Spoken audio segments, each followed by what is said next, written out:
Our absentee ballots have arrived.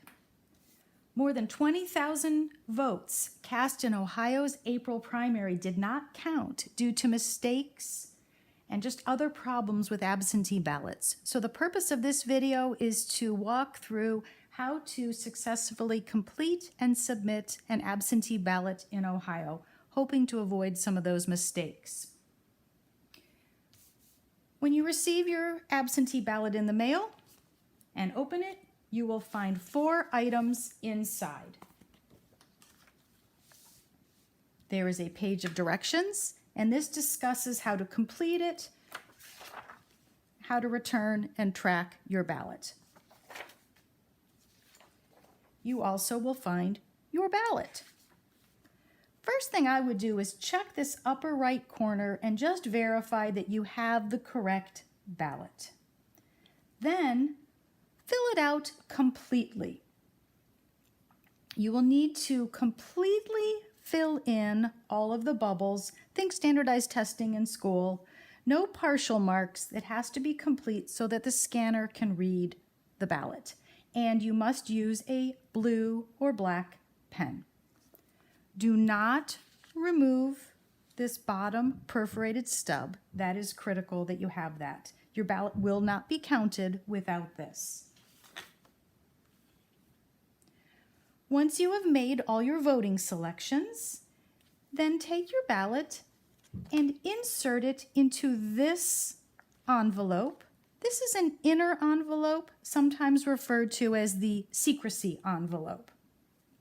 The secrecy envelope will have your information here, or if it does not, you need to write your information here, your name, address, etc. You will write your date of birth on this line, and in this area you will provide your identifying information. You can provide your Ohio driver's license number, the last 4 digits of your social security number, or some other information that's detailed here. In the elections section, you need to mark that this is the general election, and in this area you need to sign and date. This would be the date that you are signing. It is very important that the signature you use on this inner secrecy envelope matches the signature that you used when you registered to vote. You may only put 1 ballot into each envelope. For example, we have 3 voters in our household, so we will go through this process 3 separate times. If there are multiple ballots in 1 envelope, they will not be counted.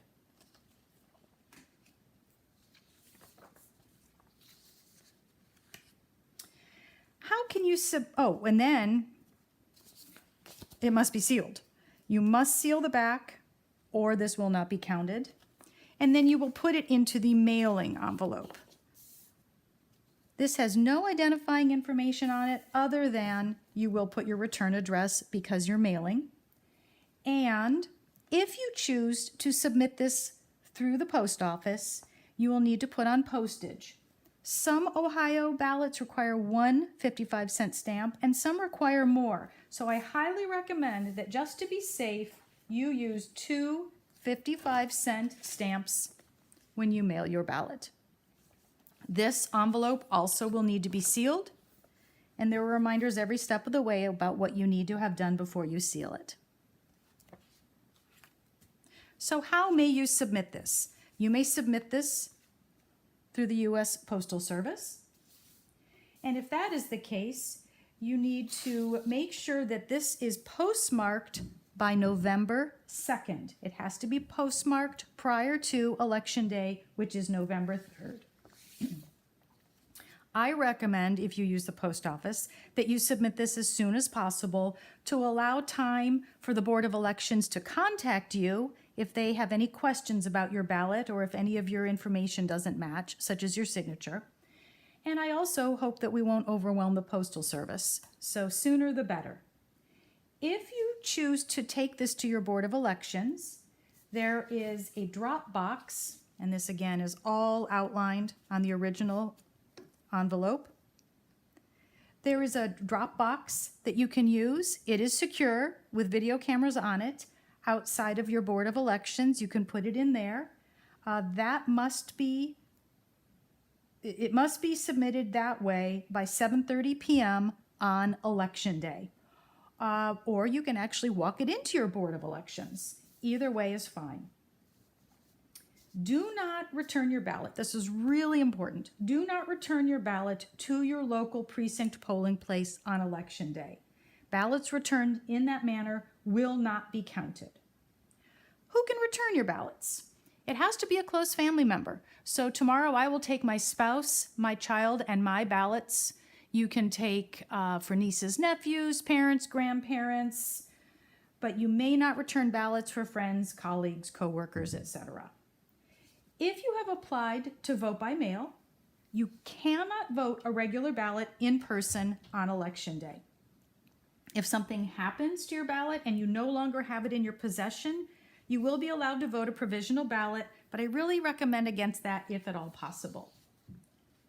If you've applied for an absentee ballot, you are allowed to vote a regular ballot during early voting at the Board of Elections. I recommend that you take your absentee ballot with you. The election official will spoil that ballot, but again, I recommend you stick with your original plan if at all possible to avoid confusion. And if you make a mistake while you're filling out your ballot and you still have your ballot in hand, you can call your county board of elections and request a new ballot. This is a very important website. You can use this to answer pretty much any questions that you have about this process and to track your ballot. So I would give it a few days after you submit your ballot and then track and verify that it has been accepted. If not, you can contact your Board of Elections. It's crucial that your family and friends in Ohio have this information so you can play a critical role in ensuring that their ballots are counted in the November election. Please feel free to share this video and spread the word. Every vote counts. And thank you for being a voter.